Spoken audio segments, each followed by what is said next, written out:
Well, good morning, good afternoon, good evening. My name is Herb and I'm an alcoholic. Welcome to our Zoom video conference, Big Book, 12-step workshop. Please join me in a prayer for an open mind and heart. The set-aside prayer. God, please set aside everything that I think I know about myself, my brokenness, my spiritual path in you. For an open mind and a new experience of myself, my brokenness, my spiritual path, and especially you.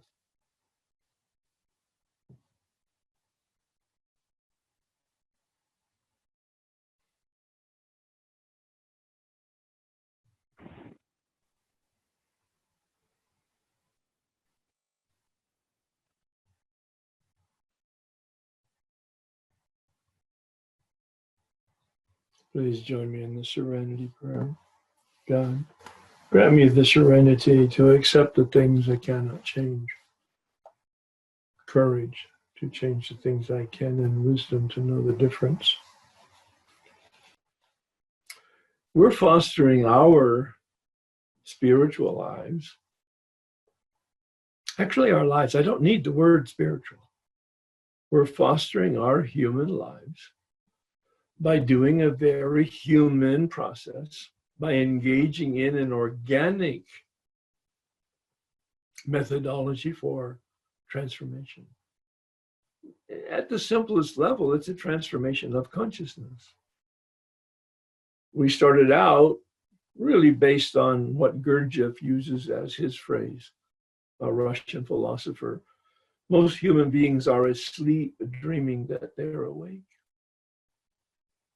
And Bill Wilson set up the 12th step as the mission statement and the value proposition, having had a spiritual. I've used the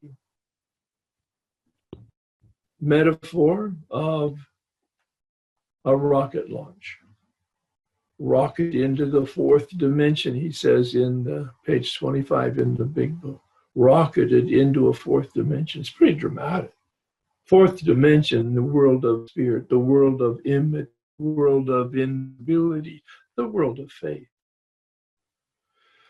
We don't know it's there. We don't feel it's there. We have no certainty or emotion around it, necessarily. There's a formula for it. There's no science for it. There's no verifiable evidence-based mechanism for us. But we witness other people living lives that flourish, lives of optimism, lives of consciousness, lives of compassion. We witness it in other people, and that they're basically happy. Not in the silly addiction, happiness, momentary, temporary. No, not that. But long-term, a sense of balance and contentment, a sense of context for their lives, a sense of meaning and value and personal self-esteem. We see it all around us. Some of us have experienced it either momentarily or on an ongoing basis. And that's what this organic process. The rocket launch begins, I believe, with suffering. We, for whatever reason, were given the gift of awareness of suffering and intolerance for it. The majority of human races experience suffering, but they tolerate it, because they either don't know that they're suffering because it's been such a way of life, or they don't know that there's any type of alternative and solution to it. For whatever reason, and we're blessed, and I'm humbled by this blessing and grateful for this blessing, that I was aware that I was suffering and that I was willing to listen to and take direction. Listen to, accept, and take direction. for actions that people suggested.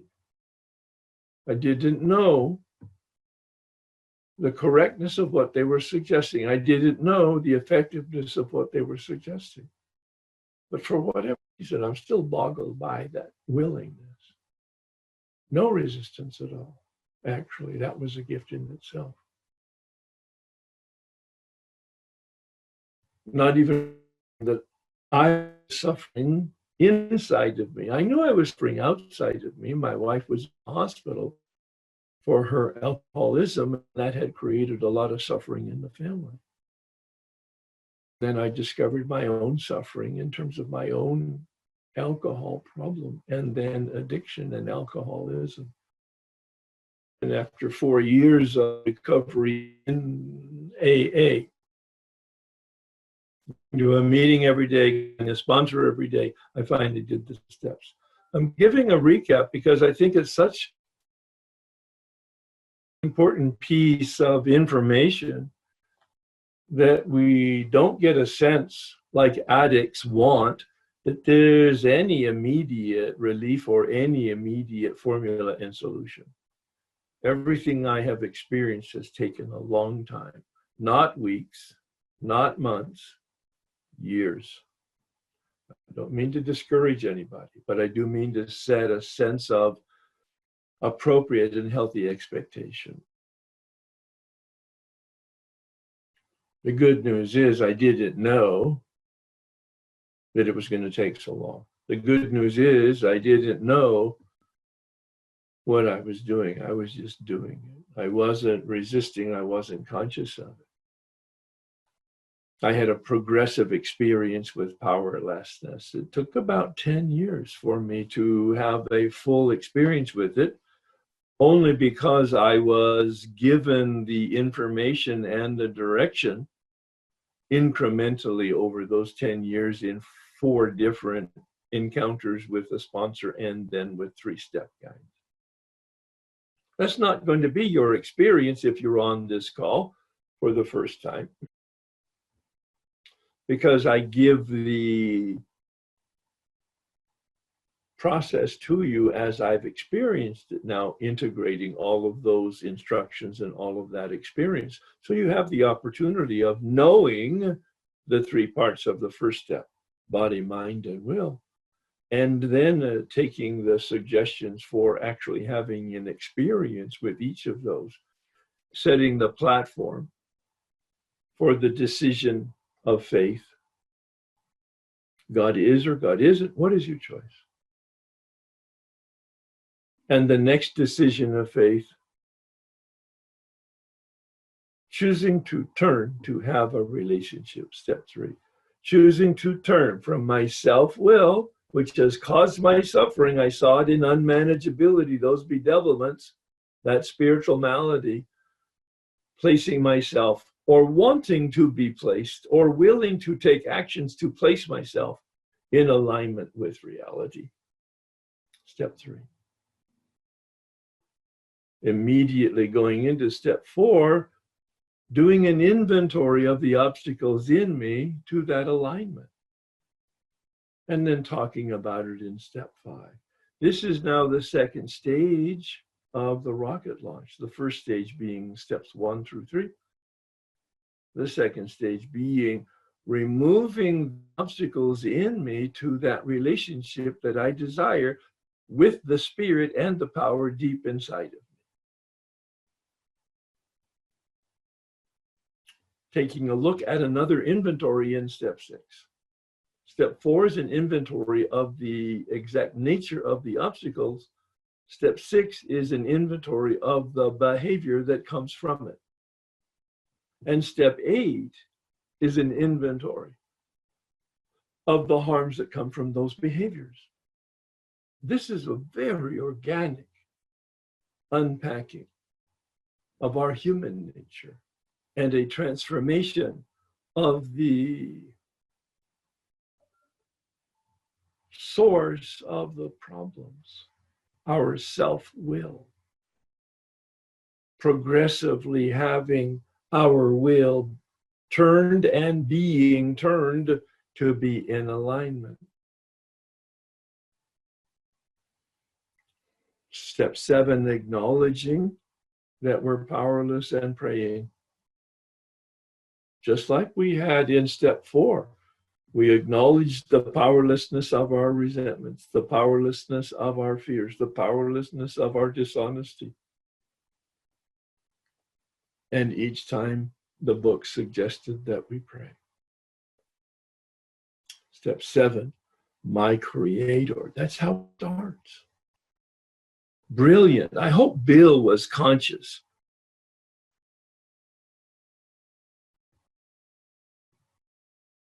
of the way this prayer is constructed. Coming out of step 6, seeing that I'm defective and I need to be recreated, and I pray the prayer, my Creator. And then I move on to the 3rd stage, the final stage of the rocket launch. Another inventory of the harms done. The harms not being my behavior. Please hear that. It's a critical distinction that most people miss.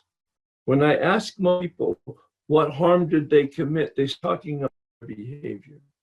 I understand that. It's a good place to start. But it's just not the harms.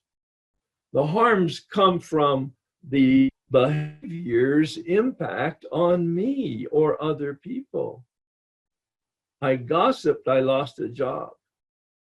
I stole money, it was deprived of my security and my economics assets. I was unfaithful.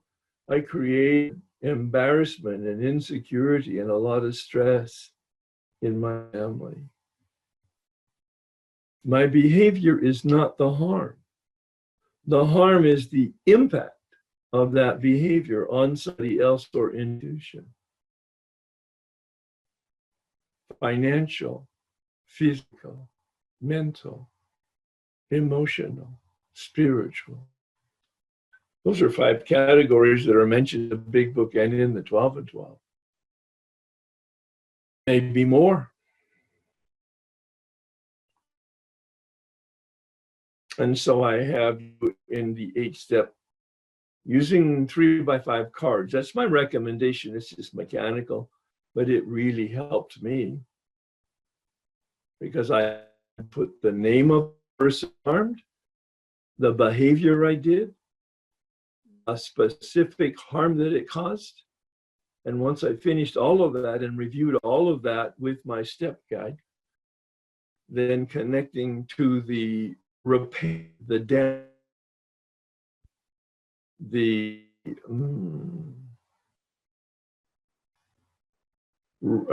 rehabilitate damage to the institution or to the person. Now there are some, you can't change history.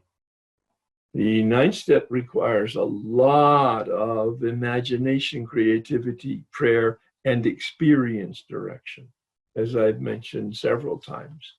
Steps 8 and 9, a sacred journey, not to be done by yourself. We can't be object because we're the subject. And we don't have enough experience. Even the step guide who took me through the steps, who had tremendous experience, said in one area, he didn't have any experience with that particular harmed woman 25 years earlier. He said, I don't know whether you should, in fact, open up that can of worms again. Because the Big Book suggests very clearly we're not to create harm to other people just to get free ourselves. And even if you were to open it up, I don't know what you could do or say or how to approach it even, because it's just not my experience. He had humility and a sense of objectivity. He said, go to a woman in the program who you trust and who you suspect has experience enough to give you objective guidance. And I did that. And I followed her guidance. And I made contact with this person from 25, 30 years ago. She was open to hearing from me. We had a conversation. during which she expressed a lot of gratitude for my acknowledgement of the harms that I had done earlier, 2-3 decades earlier. At the end of the conversation, she expressed her gratitude for the healing that had taken place in her. And I had not mentioned the word healing, but that was her experience from this process. She got free. I got free. Later on, in understanding this process of steps 4 through 9, I understood the process of forgiveness. I looked up the word in the dictionary, forgiveness. It means a decision to release them. How gentle is that? How profound is that? Forgiveness, I'm holding on to resentment, or I'm holding on to sadness, or I'm holding on to hurt. They did betray me, did hurt me. I did betray them, I did hurt them. I make a decision, release all of that by discussing it with somebody and asking them, is there anything else that I didn't talk about? This is the 9th step, doubts. It has 4 movements. I describe to them in succinct terms, not the drama or the detail, but just very laser focused. This is my perception of what I did and how it harmed you. Is it accurate? Is there anything else I've not talked about that in fact did harm and that you would like to talk? Here are the component parts of that. I am not doing therapy. I am not asking them to do those things that they're not comfortable with. I am asking them, is there anything else you would like to talk about in the area of my harming you? And I do not defend myself. I do not explain. I do not excuse my alcoholism, my addiction, none of that. My father, my mother, my family of origin, my life's experiences, none of that is relevant. The only relevant thing is I did this and it harmed you. And I listen. And then I suggest how I plan on changing and have changed, and because amend has 2 components. One, amend, I plan on changing my behavior so that I don't create the damage any longer. Amend, meaning I repair the damage that I did in the best way and creative way that I can. I cannot change history, but I can acknowledge and bring healing to the present to the best of my ability. And then I say, is that an adequate response of repair and change?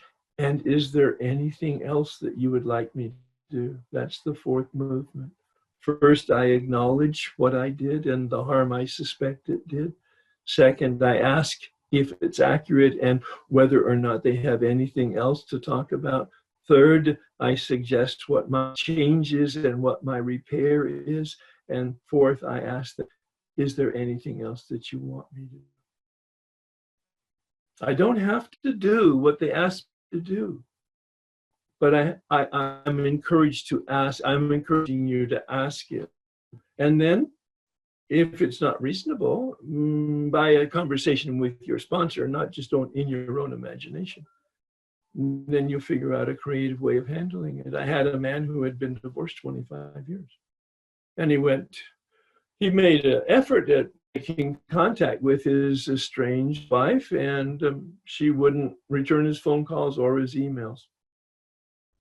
And so I said, finally, okay, so sit down and write a letter indicating generally what you want to talk about and that you'd like a conversation on the phone, but more preferably a conversation face-to-face.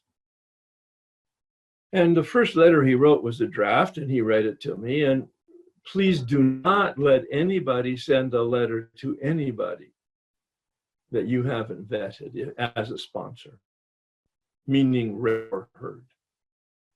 Because they're just in the beginnings of getting themselves ironed out in terms of the wrinkles in their souls and in their emotions. And this man wrote, I mean, this was his draft letter. Dear ex-wife, I really am sober now, and I'm really sorry and regret so many of the things that you experienced in our marriage and my drinking. However, if you hadn't been such a bitch, I wouldn't have had to drink so much. I go, yeah, that's not quite the tone that we're going to capture. I hope you're smiling, because I like a little humor to all of it. And so he finally toned it down and got it right. He's owning his behavior and looking not at all at her behavior or how that might have impacted him, because it's relevant. The only relevant perspective is, what did I do to harm you? Well, she got the letter, called him within a week. They had the appointment. At the end of the appointment, he went through the 4-part movement as I described it. He said, is there anything else you would like me to do? And she said, yes, right. Didn't lose a minute. Write me a check for $25,000 and we'll call it even.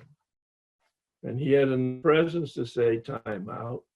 I need to talk to my sponsor. He came back, reviewed his history, his legal stuff, his alimony, his child support, his split of the assets, all of that. We reviewed it in detail, and he was clear that it was totally appropriate what they did at the time of the divorce. And I was clear that he was clear. And I said, so she's blackmailing you. Just call her, don't write her. Leave a message. Hopefully you won't get her on the phone. Leave a message. I will not be complying with your request. Simple. No judgment, no commentary, just no. We don't have to do. How do you make amends to dead people? This man suggested my father had been cremated, his ashes spread 12 years earlier. And this man suggested that I go as a symbol to the local cemetery. That's where he was in terms of his ashes or his body, but it was a symbol of his. He said, and take a pad of paper and a box of Kleenex, because you're a crier, and spend some time in meditation and write out the amends as if your father's present to you. And then once you've written it out in the 4-part movement, then read it out loud. It was an extremely powerful process. Happy to have the Kleenex. And when left after 2 hours, I was free. Now, I had done the 4th column, resentment.